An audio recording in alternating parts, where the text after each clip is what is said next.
The old man leaned closer to the fireplace, warming his hands as the flames danced in gentle waves. His knees cracked when he shifted in his chair, and he let out a soft laugh, the laugh of someone who has lived long enough to find comfort even in the sounds of aging. You know, he began, long before my beard turned white and my back started arguing with me every morning. I used to run, not fast, mind you, not compared to him, but I ran all the same. He paused, eyes drifting somewhere far beyond the room.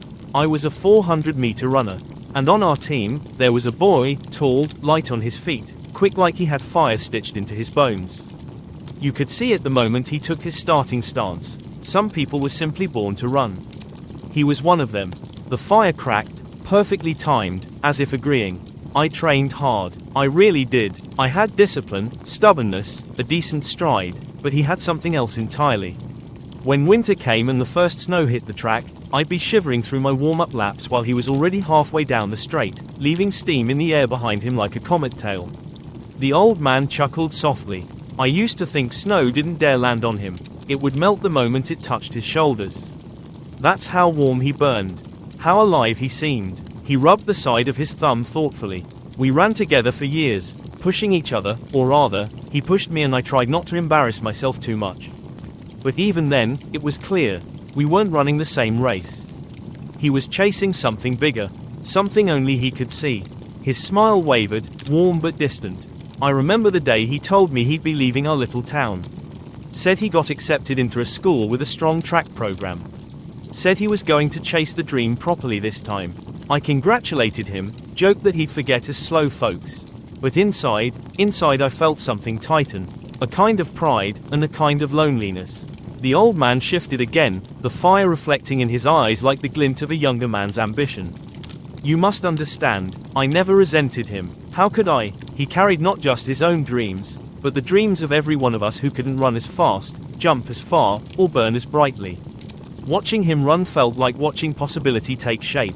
He inhaled deeply, letting the warmth of the fire settle into his chest. After he left, I kept training for a while, but the track felt different without his footsteps behind me, or ahead of me, more accurately. The first winter after he was gone, I stood on the track alone. The snow fell quietly, and for a moment, I thought I saw him. Not really him, just the memory of his stride, running through the white haze. A faint smile touched his lips. I don't know what became of him. Life swept me elsewhere. Work, marriage, children, time, they all run faster than any athlete. Maybe he made it big. Maybe he quit. Maybe he still runs somewhere when the air turns cold. He reached toward the fire as if warming an invisible memory. But whenever the first snow falls, I think of him, of the boy who ran like winter was nothing, of the fire he carried in his chest. And even now, as an old man creaking in a chair, some small part of me starts running again too. Not fast, not far, but enough to remember who we were. He sighed, peacefully. That's what youth is, I suppose. A flash of heat in a cold world. A friend who burns brighter than the rest of us. And a memory that keeps running long after the legs give out.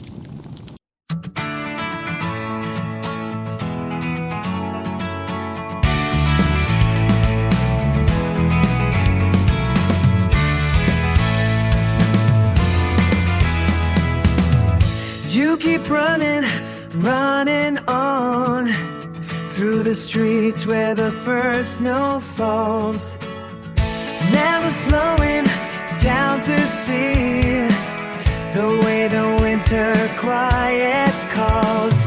Straight ahead, you chase your dream, the vibe I never learned to hold. Your heat will melt the first snow, resting on your shoulders now, breathing wide into the cold. Still you run and don't slow down. All the dreams that I threw out, you pick them up along the way. Your heat melts the first snow, burning brighter every day.